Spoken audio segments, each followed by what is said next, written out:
नमस्कार, अनादि टीवी देख रहे हैं आप। मैं हूं आपके साथ ऋषिका गुप्ता। चलिए सीधे चलेंगे सागर, जहां रीजनल इंडस्ट्री कॉन्क्लेव के चौथी संस्करण का आयोजन हो रहा है। मुख्यमंत्री डॉक्टर मोहन यादव जवाहरलाल नेहरू पुलिस अकादमी ग्राउंड में होने वाले इस कॉन्क्लेव का शुभारंभ करेंगे। आरआईसी प्रदेश के अलग अलग हिस्सों में इंडस्ट्री डेवलप करने के लिए निवेश जुटाने के प्रयासों का हिस्सा है। उद्योग विभाग के मुताबिक इसमें विभिन्न औद्योगिक समूहों के प्रतिनिधियों समेत करीब 2500 प्रतिभागी हिस्सा लेंगे। अनुमान है कि मंगोलिया, थाईलैंड, ईरान, केन्या और अल्जीरिया समेत कई देशों के प्रतिनिधि इसमें हिस्सा लेंगे। अब तक उज्जैन, जबलपुर और ग्वालियर में आरआईसी यानी रीजनल इंडस्ट्री कॉन्क्लेव का आयोजन हो चुका है और दूसरे प्रदेशों में निवेश जुटाने संबंधित कार्यक्रम हुए, जहां 4 रोड शो में 2.22 लाख करोड़ रुपए निवेश के प्रस्ताव मिल चुके हैं, जिनसे 2.73 लाख रोजगार के अवसर तैयार होने की उम्मीद है। वहीं सागर में होने जा रहे कार्यक्रम से बुंदेलखंड में उद्योग विकसित करने में मदद मिलेगी। कॉन्क्लेव का मुख्य फोकस स्थानीय कुटीर उद्योग पर होगा। इसमें बीड़ी उद्योग पर आधारित अलग अलग सेशन में कार्य योजना पर चर्चा की जाएगी। एक जिला एक उत्पाद में संभाग के सभी जिलों के स्थानीय उत्पादों की गुणवत्ता, विपणन, फूड प्रोसेसिंग समेत दूसरे मुद्दों पर चर्चा होगी। सागर जिले में फिलहाल 5 औद्योगिक क्षेत्र विकसित किए जा रहे हैं। बता दें कि रीजनल इंडस्ट्री कॉन्क्लेव के जरिए प्रदेश सरकार औद्योगिक विकास की क्षेत्रीय असमानता को दूर करने का प्रयास कर रही है। इसके तहत प्रदेश के अलग अलग इलाकों के औद्योगिक क्षमताओं को उद्योगपति और निवेशकों के सामने रखा जा रहा है।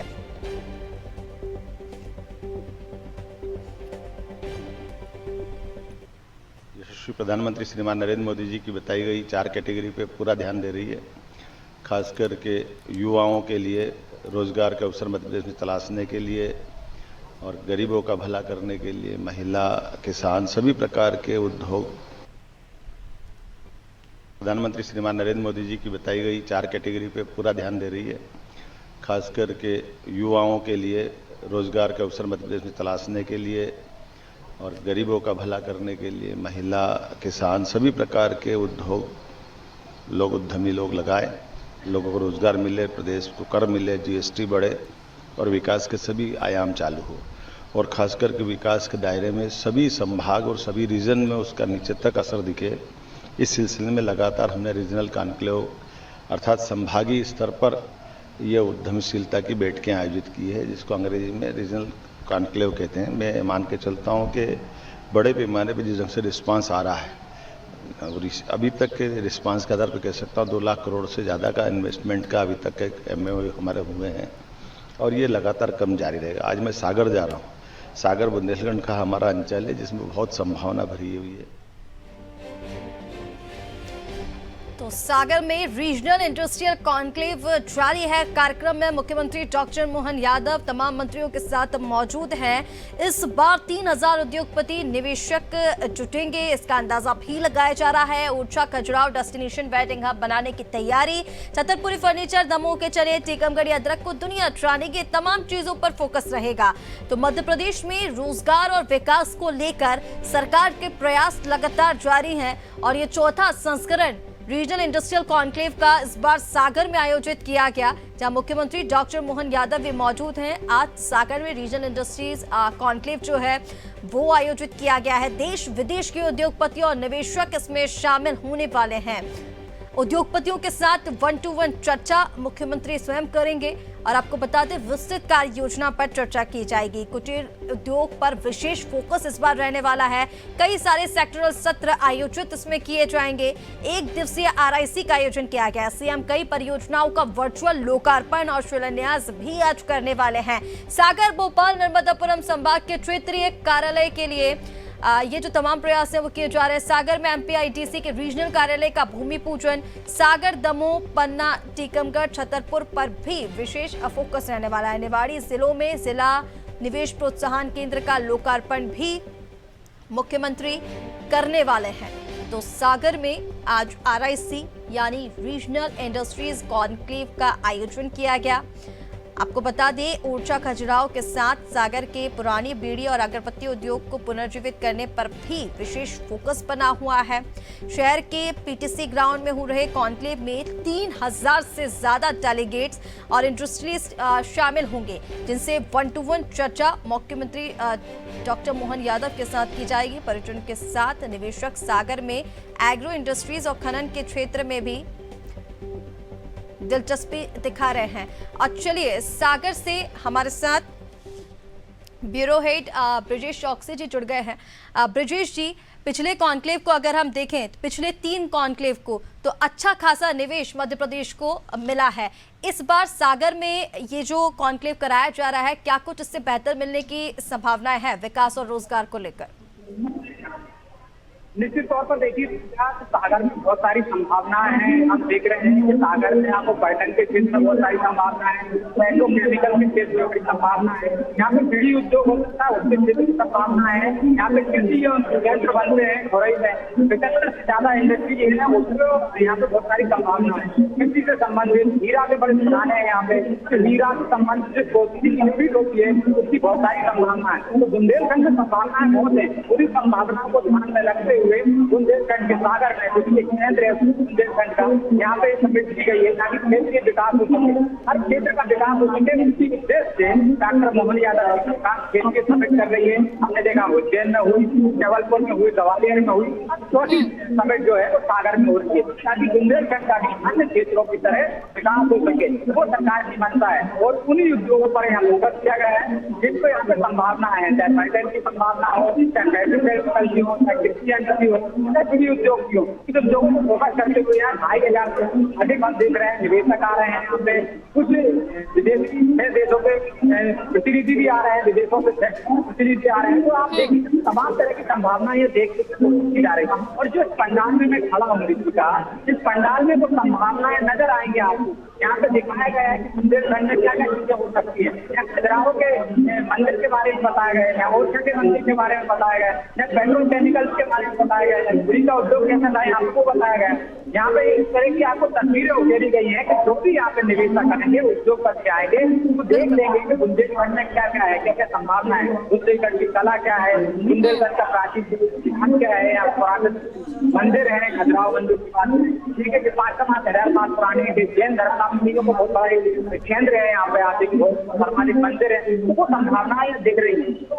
बिल्कुल ब्रिजेश जी, जिस तरह से आप बता रहे हैं कि बुंदेलखंड के, जैसे आपने बात की कि बुंदेलखंड की तमाम चीजों पर फोकस रहेगा, लेकिन सागर की जहां हम बात कर रहे हैं, निवेशकों का पहली पसंद भी सागर रहा है अगर मध्य प्रदेश की हम बात करें, और उद्योगपतियों की इस बार खनन में भी काफी दिलचस्पी दिखाई दे रही है। अगर सागर की हम बात करें तो सागर संभाग में खनिज बहुत आयात में उपलब्ध है, इसको लेकर क्या कुछ संभावनाएं नजर आ रही हैं? जी रिपीट करेंगे, आपकी आवाज थोड़ी स्पष्ट नहीं आ पाई। ब्रिजेश जी, उद्योगपतियों की अगर हम बात करें तो खनन में विशेष दिलचस्पी उद्योगपतियों की रही है। सागर की अगर हम बात कर रहे हैं तो सागर संभाग में खनिज बहुत आयात में है, तो खनिज को लेकर, खनन को लेकर क्या कुछ संभावनाएं नजर आ रही हैं उद्योगपतियों की ओर से? निश्चित तौर पर देखिए आप यहाँ पे खनिज की संभावनाएं बहुत है। यहाँ हीरे की बड़ी खदानें हैं।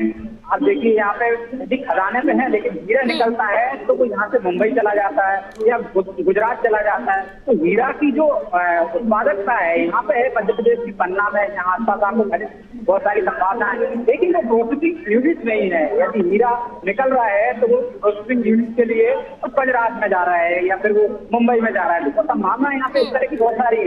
यदि केमिकल की बात करें हम तो उसकी संभावना है, प्रोसेसिंग यूनिट की बात यहाँ पे की जा रही है कि जो यहाँ पे जिस तरह के खनिज संसाधन है, उस तरह के खनिज उत्पादन हो रहा है, उसका यहीं पर भी प्रोसेसिंग हो, यहीं से वो बाकी विदेशों में जाए, देश में दूसरी जगह सप्लाई हो, दूसरी जगह क्यों जाए। तो उस पर सरकार ने जोर दिया है। इसलिए हमने देखा है मुख्यमंत्री डॉक्टर मोहन यादव मुंबई गए थे, उन्होंने प्रोसेसिंग यूनिट की बात की कि वो यहाँ भी एक यूनिट लगाया कि यदि हीरा यहाँ से निकल रहा है तो खदान से सीधा प्रोसेसिंग यूनिट में चला जाए ताकि यहाँ पे रोजगार मिले लोगों को, तो मुंबई क्यों जाए। तो ये जो संभावना है जो यहाँ चलाती जा रही है और जो संभावनाएं हैं उन पर किस तरह से काम किया जा सकता है उस पर सरकार फोकस कर रही है। तो निश्चित तौर पर जो आपने कहा है कि छोटे छोटे उद्योगों पर हम सरकार प्रयास कर रही है, एमएसएमई पर भी प्रयास कर रही है कि किस तरह से यहाँ पे बढ़ावा हो। 208 डेवलपमेंट जो उद्योग हैं, इंडस्ट्री एरिया है, उन पर फोकस किया जा रहा है कि कहाँ पे इस तरह से विकास किया जा सके। 208 डेवलपमेंट क्षेत्र हैं उनका और किस तरह से विकास किया जा सके। तो हम देख रहे हैं कि वो नाम को काम कर रही है। तो ये छोटे छोटे प्रोसेसिंग यूनिट लगाने पर बात कर रही है। तो मैंने पहले कहा था जैसे बीड़ी का एक बड़ा उद्योग था, यहाँ की राजनीति बीड़ी पर ही केंद्रित थी, तो बीड़ी से ही यहाँ की राजनीति चलती थी। जितने भी पहले सांसद विधायक चुने जाते थे तो बीड़ी उद्योग के माध्यम से आते थे। वो जो उद्योग था वो पश्चिम बंगाल को एक तरह से फिक्स हो गया। अब यहाँ पर उसकी बात नहीं की जाती है, उस तरह से उद्योग नहीं होता है वहाँ पे, और उस तरह से राजनीति भी प्रभावित नहीं होती है। तो अब देखा जा रहा है कि किस तरह की संभावनाएं यहाँ जो क्षेत्रीय उद्योग थे जिससे लोगों का रोजगार चल रहा था वो क्यों यहाँ से सिमट गए हैं और कैसे उनका डेवलप यहाँ किया जा सकता है। बिल्कुल ठीक कह रहे हैं ब्रजेश जी। देखिए, डेवलपमेंट को लेकर सरकार प्रयासरत तो है ही, और अब कहीं ना कहीं संभाग की जो तस्वीरें हैं वो भी बदलने वाली, क्योंकि रोजगार पर सरकार का विशेष फोकस है। लेकिन पिछले जो 3 कॉन्क्लेव हमने देखे हैं, सबसे ज्यादा अभी तक जबलपुर के कॉन्क्लेव में निवेश आया है 22,000 करोड़ का। इस बार सागर का, क्योंकि जैसे मैंने पहले कहा कि सागर निवेशकों की पहली पसंद भी रहा है, तो कई ज्यादा उम्मीदें इस बार सागर से हैं। तो यानी सागर में अब ज्यादा से ज्यादा निवेश देखने को मिल सकता है आज के इस कॉन्क्लेव में। निश्चित तौर पर जो आपने ग्वालियर की बात की, ग्वालियर के आसपास से एक्सप्रेस वे निकले हैं, 7 एक्सप्रेस वे निकले हुए हैं, उसका फायदा ग्वालियर को मिलेगा। ग्वालियर के लिए जो प्रयास किए गए थे, ज्योतिरादित्य सिंधिया ने प्रयास किए गए थे, हमने देखा है। यदि बुंदेलखंड की बात करें तो भूपेंद्र सिंह जो पूर्व मंत्री हैं, उन्होंने बहुत प्रयास किए थे। तो यहाँ पर फैक्ट्री जो कृषि यंत्र से संबंधित उपकरण है, फैक्ट्रियां हैं, वो बनती हैं, जहाँ पे उपकरण बनते हैं। तो खुरई में हमने देखा 50 से 75 इंडस्ट्री ले आए थे। तो क्षेत्रीय नेता यदि प्रयास करेंगे तो निश्चित तौर पर यहाँ बढ़ावा मिलेगा। तो आप देखिए उत्तर सिंधिया ने प्रयास किए, ग्वालियर में ज्यादा निवेश आया। मुख्यमंत्री ने कहा सभी क्षेत्रों का समग्र विकास करने की दिशा में काम कर रहे हैं। वो चाहते हैं कि जिस तरह ग्वालियर का विकास हुआ है, जिस तरह से हमने देखा है कि इंदौर क्षेत्र का विकास हुआ है और उज्जैन क्षेत्र का विकास हुआ है, तो तमाम क्षेत्रों का एक साथ सामूहिक रूप से विकास हो सके, समग्र विकास हो सके, ताकि मध्य प्रदेश एक साथ ऊपर उठता नजर आए। तो उन्हीं संभावनाओं को देखते हुए सागर में पहली बार ये इंडस्ट्री कॉन्क्लेव रखी गई है, रीजनल इंडस्ट्री कॉन्क्लेव। आप देखिए क्षेत्रीय स्तर पर क्या निवेश हो सकता है। टेक्सटाइल में यहाँ संभावना है, पेट्रोकेमिकल में यहाँ संभावना है, एग्रीकल्चर में यहाँ संभावना है। कि जो यहाँ पे जरी की जो वो होती है, बाकायदा जो ज्वेलरी बनती है, उसकी भी संभावना है। कुछ संभावना यहाँ पर है, चाहे वो चिदम्बर क्षेत्र की बात करने हैं, धार्मिक टूरिस्ट की बात कर लें, या यहाँ पे टेक्सटाइल की बात कर लें, पेट्रोकेमिकल की बात कर लें, या आप देखिए कि यहाँ पे रूरल क्षेत्र में जो कॉटेज है इंडस्ट्रीज के, उस पर बात कर लें, जरी का काम पे हम बात कर लें। तो ये जो संभावना है, ये जो उसी संबंधित उद्योग लग रहे हैं, तो निश्चित तौर पर हम ग्वालियर से तुलना करें या अन्य शहरों से तुलना करें, उस पैमाने पर एक उद्योग नहीं आया। कुछ छोटे छोटे उद्योग तो आएंगे। सरकार की मंशा है कि सिर्फ बड़े उद्योगपतियों पर ही हम फोकस न करें, छोटे छोटे उद्योगपति आए, छोटे छोटे उद्योग लगे तो उससे भी विकास होगा। तो यदि ये बड़े पैमाने पर जो आप करें कि कितने 1000 करोड़ का निवेश वहाँ आएगा, तो सिर्फ MOU है। अब निवेश किस तरह से लगेगा, किस तरह का आएगा। यहाँ अभी 2500 करोड़ का नहीं आता है, तो मान लीजिए 500 करोड़ का आता है, 700 करोड़ का आता है, तो क्षेत्र के हिसाब से बेहतर है। यहाँ पे सड़कें बेहतर तरीके से हो गई हैं, तो वो संभावना को देखकर उस हिसाब से इंडस्ट्री क्षेत्र में विकास हो रहा है, उसी हिसाब से सरकार कोशिश कर रही है। फिर इसके बाद पूरे देश में हम देख रहे हैं कि पूरे देश में मुख्यमंत्री जा रहे हैं, तो किस क्षेत्र में कौन से उद्योग की संभावना है, उनको पहले से चिन्हित करने के बाद इसी तरह के उद्योगपतियों को आमंत्रित करते हैं कि बुंदेलखंड में यदि आप किसी और उद्योगपति को आमंत्रित करोगे, यहाँ की संभावना ही है, यहाँ पे जिससे उसका रॉ मटेरियल नहीं है, वो उद्योग क्यों लगाएगा यहाँ पे। तो उन्हीं उद्योग पर फोकस किया जा रहा है, जिससे कि संभावना ज्यादा बढ़ गई और वर्चुअल लोकार्पण भी किया जा रहा है आज की तारीख में। क्योंकि जो पहले MOU होते थे, अब बाकायदा भूमि पहले ही आवंटित की जाती है और वर्चुअल तरीके से उनका शुभारंभ भी कर दिया जाता है। एक तरफ से उद्योग का शुरुआत हो गई, तो कुछ उद्योग तो शुरुआत में ही आ जाते।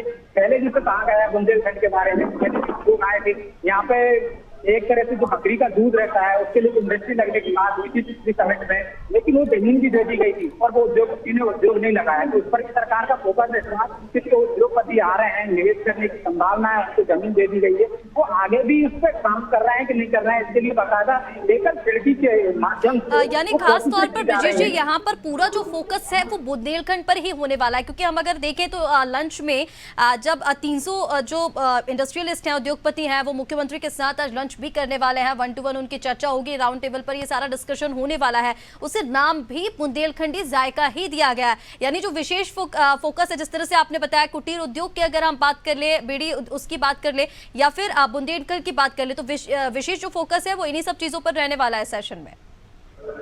निश्चित तौर पर क्षेत्रीय संभावनाएं जो हैं उसी पर जो क्षेत्रीय समिट की जा रही है उसके उद्देश्य ये है कि ग्वालियर में किस तरह की संभावना है, उज्जैन में किस तरह की संभावना है, जबलपुर में किस तरह की संभावना है और अब सागर में कौन कौन सी संभावना है जिसका फायदा उठाया जा सके, उस तरह के उद्योगों को बुलाया। इसके बाद हम देखेंगे कि रीवा में होंगी तो रीवा में कौन कौन सी संभावना है, फिर नर्मदापुरम संभावना देखेंगे हम, फिर इसके बाद जनवरी में पूरे एक संयुक्त रूप से समिट होगी जिसमें बड़े उद्योगपतियों को बुलाया जाएगा कि मध्य प्रदेश में ये संभावना है, तब बड़े उद्योगपति यहाँ बड़ा निवेश कर सकते हैं। अभी क्षेत्रीय स्तर पर छोटे छोटे निवेशकों को आमंत्रित किया जा रहा है, उनके साथ साथ कुछ बड़े उद्योगपति भी आ रहे हैं, जैसे ग्वालियर में आए थे। यहाँ भी आप देख सकते हैं पेट्रोकेमिकल के क्षेत्र में कुछ बड़े उद्योगपति आए हैं, वो बड़े निवेश का ऐलान कर सकते हैं, ये संभावना देख सकते हैं। तो जनवरी में हम देख सकेंगे कि पूरे मध्य प्रदेश में स्तर का निवेश आ रहा है। अलग अलग पॉकेट में अभी क्षेत्रीय निवेशक हैं जो निवेश करने क्षेत्रीय स्तर पर आएंगे तो संबंधित जगह पर आकर देख लेंगे वहाँ क्या संभावना है। यदि इंदौर में एक समिट हो चुकी थी तो इंदौर आते थे,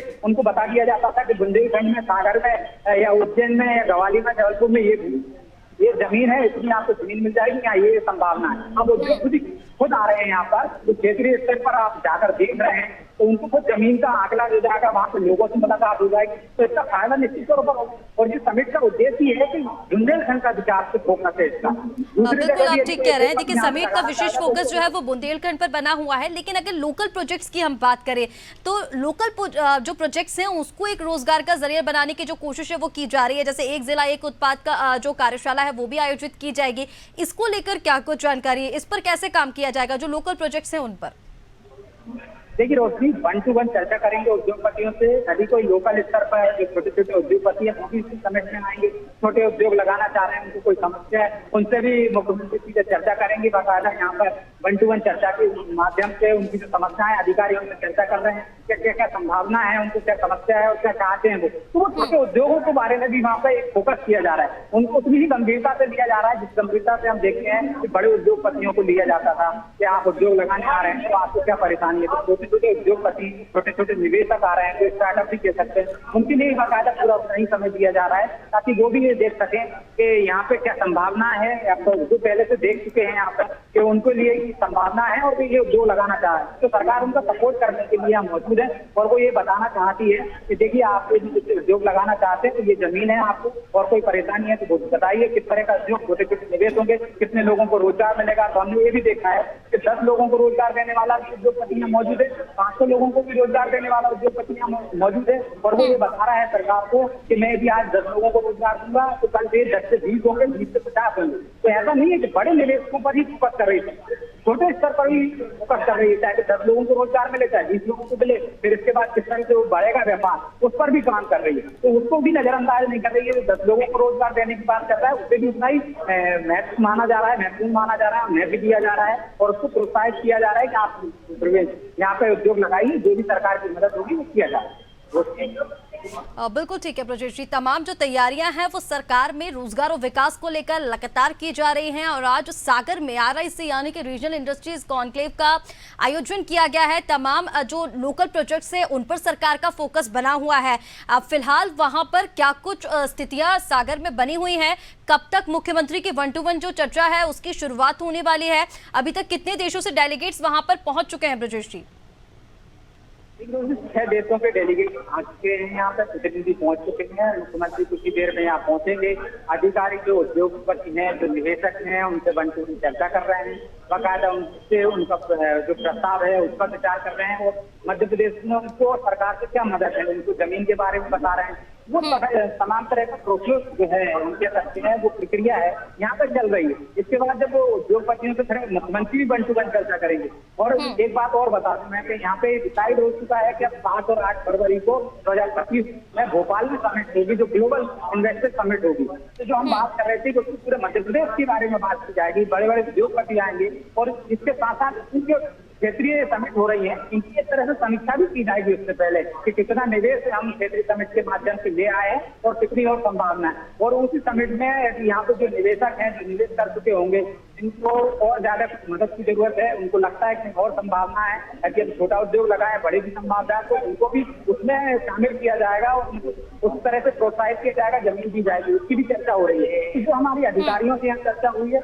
उनका कहना है कि देखिए समिट तो में हम हर छोटे और बड़े उद्योगपति को इतनी गंभीरता से ले रहे हैं कि कोई अंबानी आता है तो उसको गंभीरता से लेते हैं, लेकिन हम देखा है बड़े उद्योगपतियों को अब तक सरकार गंभीरता से लेती रही है, लेकिन वो निवेश नहीं करते हैं और सिर्फ एक एमओयू करके चले जाते हैं। छोटे निवेशक हैं जो वो निश्चित तौर पर गंभीर रहते हैं, रोजगार की दृष्टि से भी छोटे छोटे निवेश करके एक बड़ा कुनबा हम तैयार कर सकते हैं, बड़ा निवेश हम कह सकते हैं। इसको स्वरूप से देखेंगे, बड़े स्वरूप में देखेंगे तो बड़ा निवेश कहलाएगा। जो सामूहिक रूप से देखें 500 लोग को निवेश किया छोटा छोटा हो तो वो 1000 करोड़ में पहुंच जाता है, लेकिन हम उसको उस तरह से नहीं लेते हैं। लेकिन अब वो सरकार समझ गई है, छोटे छोटे उद्योगपतियों को प्रोत्साहित कर रही है। तो मैंने जो कहा देखिए बुंदेलखंड में संभावनाएं बहुत हैं, तो उन संभावनाओं की जो हमने खुरई में चर्चा की थी कि 50 से 75 यूनिट लग चुकी है कृषि यंत्रों की, तो ऐसी संभावनाएं दूसरे क्षेत्रों में क्यों नहीं हो सकती, पन्ना में क्यों नहीं हो सकती, सागर में क्यों नहीं हो सकती है, निमाड़ी में क्यों नहीं हो सकती है, छतरपुर में क्यों नहीं हो सकती। तो वो सारी संभावनाएं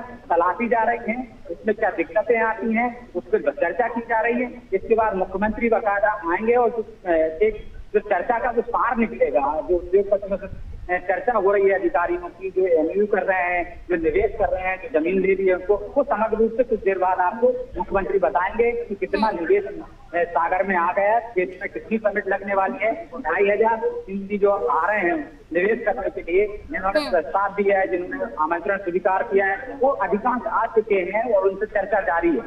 विदेशी प्रतिनिधि भी आ चुके हैं, हमने देखा है उनसे भी चर्चा की जा रही है, उनको भी इस पूरे बुंदेलखंड के बारे में बताया जा रहा है किस तरह से बुंदेलखंड में संभावना है और यहाँ किस तरह से विदेशी निवेश भी आ सकता है। तो किस तरह से यहाँ पर एक तरह से पर्यटन का जो क्षेत्र है, पर्यटन के मामले में भी यहाँ पर बहुत सारी संभावना है। विदेशी पर्यटक सर्वाधिक खजनाओं में आते हैं, तो उसकी और संभावनाएं कैसे बढ़ाई जा सकती है, कमियां हैं क्या और संसाधन जुटाए जा सकते हैं। जिस तरह से विदेशी निवेश को लेकर आप यहाँ पर बता रहे, देखिए अगर हम कॉन्क्लेव की बात कर ले, जो पिछले 3 कॉन्क्लेव हुए हैं, जैसे कि हमने पहले भी चर्चा की, अगर ग्वालियर, उज्जैन, जबलपुर की तुलना में हम बात करें तो सागर क्योंकि निवेशकों की पसंद भी है, इस बार ज्यादा जो निवेश है वो हो सकता है।